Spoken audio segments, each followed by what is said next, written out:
Oi pessoal, eu decidi gravar essa aula na tentativa de rever alguns conceitos trabalhados até agora na disciplina de microeconomia, para que isso contribua também para os estudos de vocês, ok? Então, na verdade, eu vou gravando o conteúdo à medida que eu for escrevendo, obviamente não vai ficar uma coisa, absolutamente perfeita, mas eu acho que ajuda aí no processo de rememorização das coisas que a gente viu. Lembrando que eu vou colocando aqui algumas coisas que eu for me recordando, tá? Não vou seguir nenhum roteiro, nem nada disso, então não quer dizer que vai cair na prova, não elaborei a prova ainda, mas não quer dizer que só o que eu vou dizer aqui que vai cair na prova, ok? Mas, em geral, as coisas mais importantes eu espero conseguir rever aqui com vocês. Então, nós estamos no conteúdo de microeconomia, no caso, aplicado à precificação. E a gente começou vendo, nessa disciplina, a diferença entre macro e micro. Na verdade, nós estamos vendo essas duas disciplinas este semestre, mas fundamentalmente a gente viu que a principal diferença, na relação entre micro e macro é que a gente estuda em micro, a gente estuda as empresas, a gente estuda os consumidores dessas empresas e a gente estuda o mercado no qual essas empresas estão inseridas. E aí são as três partes que a gente vai ver aqui no nosso conteúdo de microeconomia, ok? E a gente começou, na verdade, por uma introdução à ideia de mercado, e nessa introdução da ideia de mercado a gente viu um pouco sobre oferta e demanda. A gente volta para essa parte do mercado lá no final da disciplina, quando a gente for falar de estruturas de mercado. Mas quando a gente fala de oferta e demanda, a gente está falando de como as empresas que realizam a oferta interagem com o consumidor, que compra ou tem o desejo de compra dos produtos. Então, a gente viu que oferta é tudo que os empresários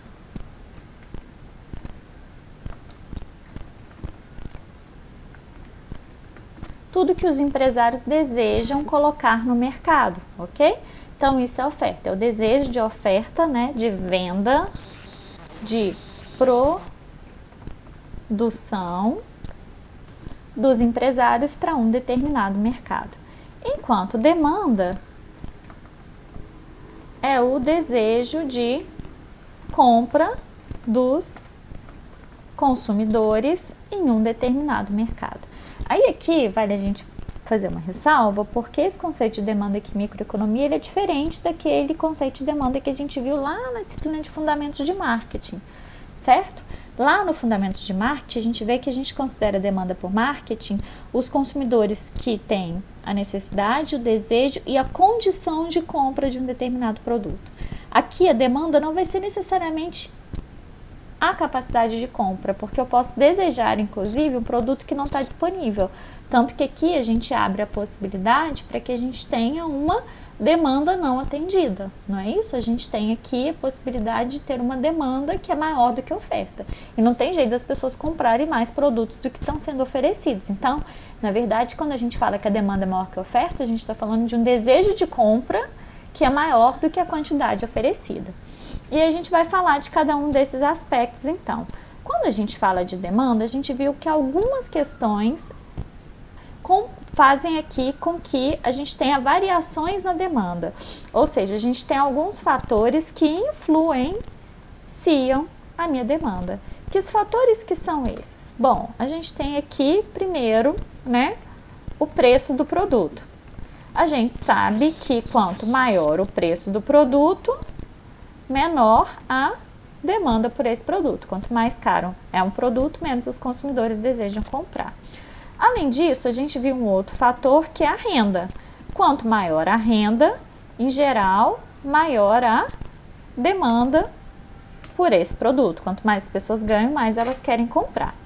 E aí tem duas classificações aqui de tipos de produto, que são os preços dos produtos substitutos e os preços dos produtos complementares que interferem aqui na minha demanda. Como que esses produtos interferem? Produtos substitutos são aqueles produtos que para o consumidor tanto faz comprar uma coisa ou outra. Eles atendem da mesma forma a necessidade desse consumidor, ok? Então, para mim, por exemplo, se tanto faz escrever de lapiseira ou de caneta, a caneta é substituto da lapiseira, ok? Se para mim tanto faz escrever com uma caneta que seja Bic ou uma caneta que seja da Faber-Castell, as duas marcas para mim são substitutas, ok? Então, produto substituto pode ser, né, tanto se quando a gente está falando de um mesmo produto de marcas diferentes, quanto de produtos diferentes que satisfazem a mesma necessidade, ok? Então, aqui, quanto maior o preço do produto substituto, maior a demanda pelo produto original. Vamos supor que meu produto original é uma caneta Bic. Quanto mais caro estiver a caneta da Faber-Castell, mais eu vou continuar comprando Bic, ok? Se o preço da caneta Faber-Castell muda, se o preço diminui do substituto, menor vai ser a demanda pelo produto original. Vou deixar de comprar Bic para comprar Faber-Castell, ok? No caso dos produtos complementares é o contrário. Quanto maior o preço do complementar, menor a demanda pelos dois produtos. Por quê? Porque são produtos complementares, são aqueles consumidos juntos. Lembra lá do exemplo do leite? Eu compro leite ou achocolatado. Se o preço do leite está ficando cada vez mais alto, eu vou parar de comprar leite, mas eu também vou diminuir a quantidade de achocolatado, porque eu não vou comer achocolatado puro, eu só compro achocolatado para tomar com leite. Então, se aumenta o preço do produto complementar, eu diminuo a demanda pelos dois produtos. E por fim, tem um fator que é mais subjetivo, que a gente chama de preferência do consumidor, que aí aqui entra em questão as coisas subjetivas como qualidade, necessidade desse consumidor e por aí vai, ok? Então, esses são os fatores que influenciam a minha demanda. Quais são os fatores que influenciam a minha oferta? A minha oferta ela é influenciada principalmente pelo preço do produto. Então, quanto maior o preço, mais os empresários vão querer oferecer daquele produto. Tem o preço dos substitutos. E aí aqui, quanto maior o preço do substituto, menor a oferta do produto original. Como assim? Uma empresa pode oferecer, né? Ou ela está produzindo feijão e o preço da soja está cada vez melhor. Então, eu diminuo a oferta do feijão para poder produzir mais soja, ok? E aí, aqui tem também os custos de produção. E aí, quanto maior o custo, menor a oferta, ok? Em geral, o custo de produção aumentando. Lembra lá do exemplo da revisão sobre a questão da fábrica de cerveja? Aumentou o custo porque aumentaram os impostos, eles decidiram fechar a fábrica, ok? Diminuiu a oferta, então. Bom, e aí para que a gente trabalhe com os gráficos, eu preciso ver a relação da demanda com o preço e a relação da minha oferta com o preço, ok? E aí a gente sabe que no caso da demanda, a gente tem uma relação que é inversamente proporcional. O que quer dizer isso? Que as duas coisas vão em sentidos contrários, não é isso? Porque quanto maior o preço, menor a demanda, ok? Então, o preço aumenta, a demanda diminui. No caso da oferta, eles são diretamente proporcionais. Por quê? Porque quanto maior a minha oferta, na verdade, quanto maior o meu preço, maior a minha oferta, ok? Então, nesse caso, eu tenho uma curva de demanda que vai ser negativamente inclinada, justamente porque as variáveis são inversamente proporcionais, e no caso da oferta, eu vou ter uma curva que é positivamente inclinada, ok? Como que eu represento isso? Vamos ver se as minhas habilidades aqui computacionais permitem que eu grave aqui o meu gráfico, ok? Então, eu tenho aqui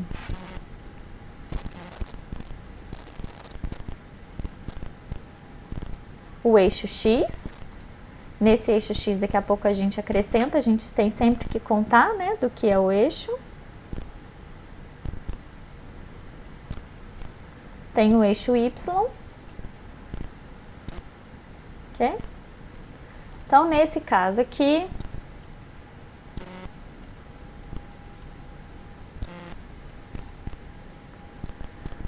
vamos inserir aqui uma caixa de texto para que a gente conte o que a gente tem em cada eixo, ok?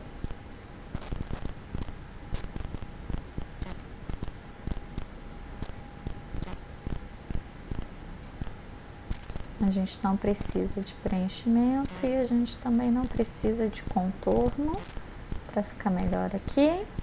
Então, aqui eu tenho quantidade, vamos diminuir essa fonte para que caiba dentro da minha caixinha de texto. Ok? Então, aqui eu tenho quantidade. Quantidade de quê? De oferta e demanda, ou só de oferta, ou só de demanda, dependendo do que eu for representar no gráfico, ok? E aí, além de ter quantidade, no eixo Y eu tenho os preços, ok? Então, preço no eixo Y e preço aqui no eixo Y também. Vamos chegar esses gráficos um pouquinho para baixo.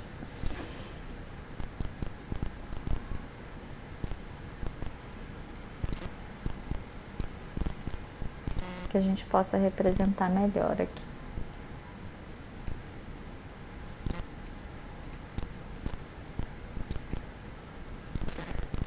Bom, então, como que eu vou representar primeiro a minha curva de demanda?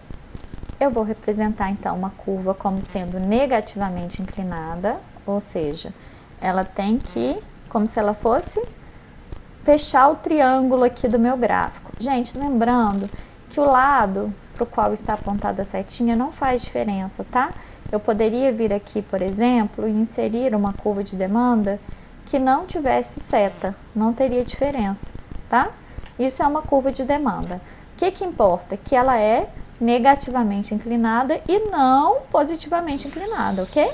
Porque se fosse assim, seria uma curva de oferta. Então, aqui, uma curva de demanda negativamente inclinada. Por que ela é negativamente inclinada? Vamos continuar aqui na nossa produção gráfica, ok?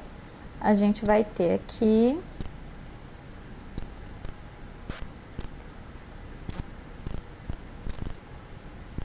vamos formatar isso aqui para que ele fique do jeito que a gente quer, em tracinhos, né? Ok. Então, aqui eu tenho duas curvas, certo? Na verdade, está indicando aqui no meu gráfico para que vocês possam enxergar aqui os pontinhos de demanda. Então, eu tenho aqui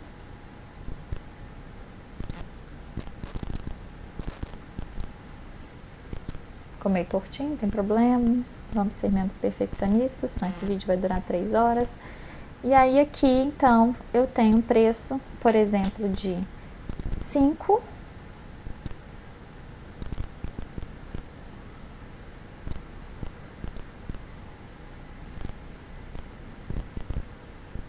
E aqui embaixo eu tenho outro preço de 3.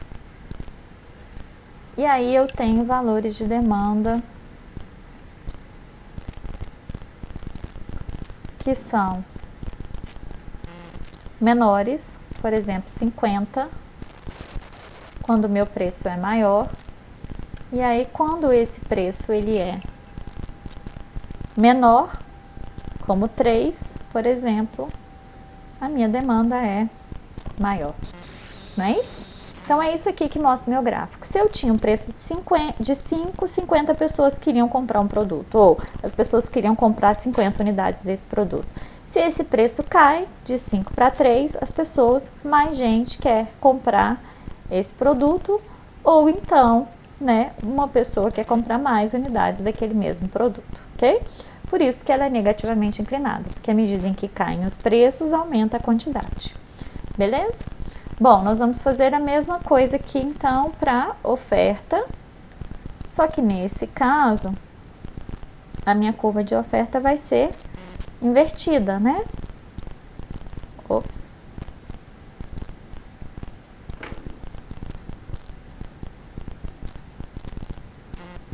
Então, aqui, ó, eu vou ter uma curva, vou copiar essa curva daqui, só que nesse caso ela vai ser positivamente inclinada, não é isso? Por quê? Porque ela vai me mostrar aqui, ó, a relação direta entre preços e quantidades. Então, vou transpor de cá, ó, exatamente para vocês verem que é o inverso, certo? Ó, eu vou ter aqui, então, a inclinação ficou meio ruim aqui, vamos dar uma ajeitadinha. Quase bom, não sei, ok? Então, isso aqui é uma curva de, essa aqui é uma curva de demanda e essa aqui é uma curva de oferta. Por quê? Porque, ó, vou copiar os valores aqui para facilitar a nossa vida. Se eu tinha um preço de 5, os empresários queriam ofertar 70 unidades de um determinado produto. Se eu tenho um preço aqui de 3, ou seja, se esse preço ele é menor, né? Se esse preço cai, eu vou ter menos empresários dispostos a ofertar um determinado tipo de produto, ou então um empresário querendo ofertar uma quantidade menor desse produto, porque o preço desse produto está mais baixo. Então, eu tenho aqui uma curva positivamente inclinada, que é a minha curva de oferta. E aí, lembrando que a gente pode ter nesse processo um ponto de equilíbrio, que é quando a minha oferta se iguala à minha demanda. Isso, gente, é muito difícil da gente ter no mercado, porque em geral, quem compra, né, são os consumidores e quem está realizando a oferta são os empresários. E é lógico que para realizar a oferta, eles precisam fazer uma previsão da demanda da mesma. Então, assim, lógico que você não sai ofertando alguma coisa sem base em informação nenhuma. Mas essa informação nem sempre é precisa, né? E eu tenho condição de definir o quanto eu vou ofertar na minha empresa. E aí eu tenho possibilidade de uma oferta de mercado. Então, eu sei o quanto eu vou produzir, mas e quantos outros empresários vão produzir, né? E aí a gente tem aqui um processo, então, que quando a minha demanda, ela é maior que a minha oferta, eu vou ter que ter o quê? Então, mais gente querendo comprar do que produto sendo oferecido, eu vou ter, em geral, uma pressão para um aumento de preço, não é isso? Mais gente querendo comprar, uma demanda maior do que a oferta, em geral, o preço tende a aumentar. Peguemos, por exemplo, o álcool em gel como exemplo. Muita gente querendo comprar álcool em gel, a oferta, né, não conseguiu produzir tanto, a gente teve um processo de aumento do preço do álcool em gel. Quando eu tenho uma oferta maior que a demanda, em geral, os preços tendem a cair. Então, eu tenho uma queda do preço. Está sobrando produto, lembra lá do exemplo da alface? Os produtores levam 300 pés de alface para a feira e aí vendem só 100, a tendência é reduzir o preço disso para conseguir vender, ok? Então, oferta maior que a demanda, eu tenho uma redução do preço, ok? E aí, é verdade, o ponto de equilíbrio, a oferta é igual à demanda, e aí, para isso, eu tenho um preço de equilíbrio que faz com que essa oferta seja igual à demanda, beleza? Não vou reproduzir os gráficos aqui, senão a gente vai gastar muito tempo. E aí, a gente sabe que tanto a oferta quanto a demanda, a gente precisa considerar que a gente não está numa economia isolada, então, para se calcular a oferta e a demanda, eu preciso considerar o mercado internacional. Então, para que eu defina o que é a oferta no final das contas, eu preciso levar em conta toda a minha produção interna. Além disso, eu preciso levar em conta as importações. Por que importação é oferta? Porque eu vou importar esse produto, eu vou trazer esse produto de fora para que ele seja ofertado no meu mercado, ok? E além disso, eu tenho que pegar tudo que sobrou de um processo anterior. Então, eu preciso considerar o meu estoque inicial, que é, na verdade, o estoque final do período anterior, ok? Para calcular a demanda, eu vou olhar tanto o consumo, que a gente pode também chamar de consumo interno, quanto o que é consumido fora, ou seja, tanto o consumo interno quanto as exportações, que a gente exporta para que as pessoas consumam lá fora, ok? Então, é o consumo interno e o consumo externo. O que é o consumo externo? As exportações. E aí, se eu pego a minha oferta e diminuo da minha demanda, eu vou ter um estoque final de um determinado período, e aí esse estoque final desse período, ele vai compor o estoque inicial do período seguinte, ok? Por que isso aqui é importante? Porque muitas vezes o preço do meu produto internamente, ele é afetado inclusive pela interação da oferta e demanda internacional. Então pode ser que eu tenha produzido pouco feijão no Brasil, mas o mundo inteiro produziu muito feijão, e mesmo tendo pouca oferta interna, eu tenho a possibilidade de fazer importações que façam com que esse preço do feijão não suba muito, por exemplo, ok? Então temos isso importante. Então aqui, ó, gente, só recordando, a gente tem os fatores que influenciam a demanda e os fatores que influenciam a oferta, e eu tenho os fatores que compõem a demanda, no caso consumo e exportação, e que compõem a oferta, que é produção, importação e estoque, ok? Então, acho que a principal parte aqui de oferta e demanda é isso, né? Eu vou gravar um outro videozinho para a gente falar um pouco sobre preferência do consumidor.